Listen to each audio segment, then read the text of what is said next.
or in a shopping center as opposed to Sears is very interestingly the margin difference.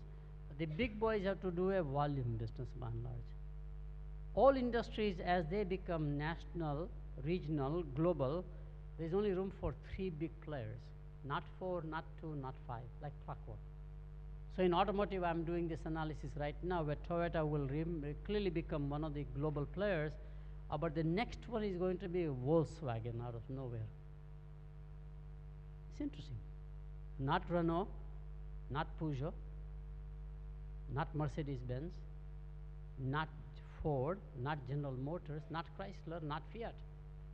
It's the architecture. So global rule of three always prevails.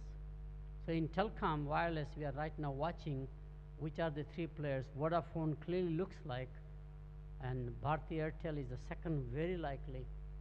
And Americans, is so ironic, America invented wireless technology, cellular technology, commercialized it successfully, and will lose it permanently. There's not a single manufacturer left of handsets. Motorola is just going to be out. Even Nokia can't sustain it now because there are no volumes in America.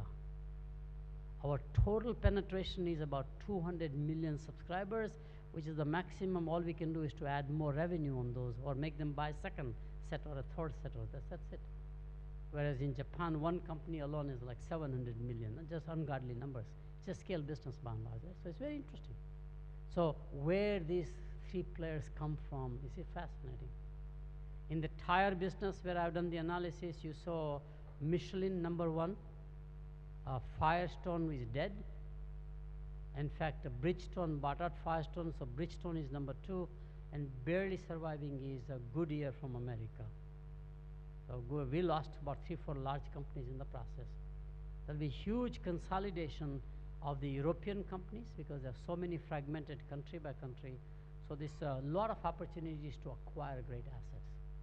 And what do you acquire in assets generally when you buy companies is brand names. Sometimes a country like emerging economy doesn't have a brand, so you buy a brand, or technology quite often, and sometimes talent. Because the Western world has organized their human resource management in a way that is where the future is. So you might pick up some talent kind of a notion. So this is not necessary. So I'll just conclude quickly and then open up for any questions or we take a break. While the 20th century was driven by ideologies and politics of advanced nations, the 21st century will be driven by markets and resources of emerging markets. Aging of affluent nations, economic reforms, rise of new middle class in emerging economies, and resource-based advantage are responsible for this mega shift.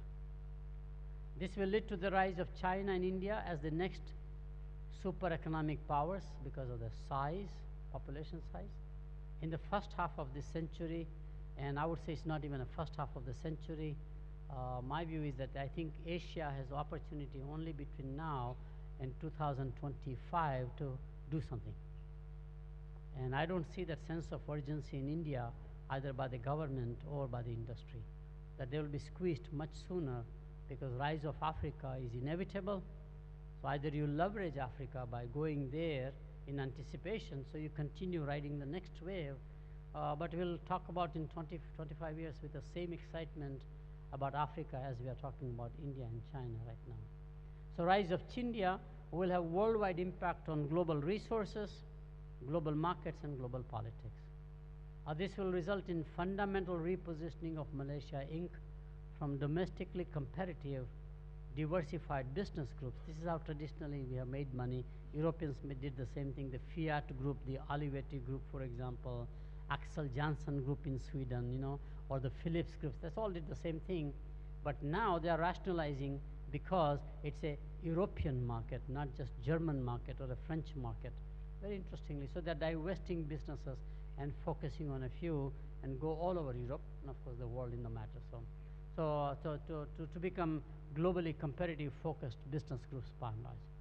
To be globally competitive will require divesting non-core businesses, improving productivity through automation, earning quality reputation, investing in design and innovation, creating globally admired brands, and making strategic acquisitions. So I will stop here.